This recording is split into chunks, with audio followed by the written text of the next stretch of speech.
des deux dans 40 minutes. Et on est au petit-déj. Voilà.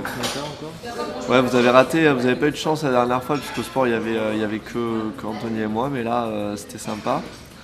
On a eu la visite de Boris Becker avec des béquilles qui, je pense, est en rééducation de je sais pas quelle blessure à la jambe. Il est venu faire un peu de vélo, un peu de muscu à côté de nous, et puis après il y a Phil Ivey qui est arrivé et qui a fait du sport aussi, et qui prend le petit-déj un peu plus loin là-bas. Vous n'avez pas eu de chance quand Régis est venu, il n'y avait personne, mais là il y avait des stars. On essaiera d'y retourner demain. Bon, comment tu te sens et... C'est encore loin la fin du tournoi. Je sais même pas combien on est, je crois qu'on a encore 1000 ou 800, un truc comme ça. Bon, ça va, moi je me sens bien. Sur des tournois comme ça, il faut pas partir trop vite, hein, comme ça on n'a pas trop d'espoir, enfin pas trop de faux espoirs. Et puis bon, j'ai un tapis largement suffisant pour travailler. C'est trouver un petit rythme de croisière, voir en fonction de la table et tout ça. De toute manière, maintenant, c'est avec les nouvelles structures, tout se joue au jour 3. Enfin, c'est vraiment au jour 3 qu'on rentre dans le sérieux. Donc je vais un peu continuer comme sur le premier jour, en prenant des risques moyens.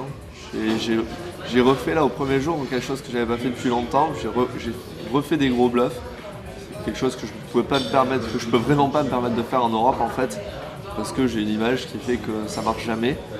Mais ici, ça marche un peu mieux parce que les joueurs savent pas trop. Enfin, il y a beaucoup d'Américains, de jeunes Américains qui connaissent pas Winamax, qui connaissent pas le W, qui connaissent pas Ludovic Laquet.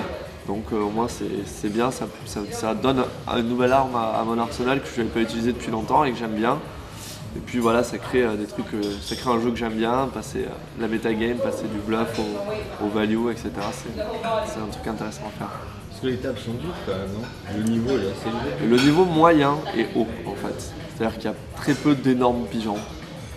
La plupart des joueurs savent jouer correctement. Donc pour les battre, il faut un peu sortir, comme on dit en anglais, think outside the box. Il faut sortir des chemins balisés, il faut faire des trucs qu'on ne fait pas trop ou qui ne s'attendent pas à ce qu'on fasse.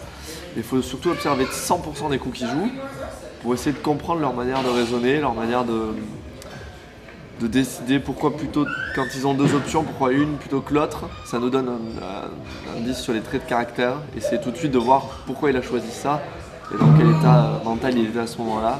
C'est de les cerner. On a l'avantage pour le moment qu'il y a beaucoup de tables encore, donc elles ne cassent pas.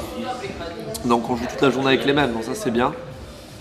Et par contre à partir du jour 3 ou 4, ça va commencer à être un peu aléatoire, puisque là il y aura moins de tables, ça va commencer à casser vite, il n'y a que des joueurs qu'on ne connaît pas, donc là ça devient difficile, un peu comme le main event. On va y aller, non? On va finir le café qui est pas terrible. Vous voyez dehors il fait toujours aussi beau. Il n'y a pas absolument personne à part des mouettes sur la plage. On va finir le café, le jus d'ananas et on va y aller. Ouais. On va aller rejoindre Phil et Boris qui doivent attendre la navette et on va aller les éliminer.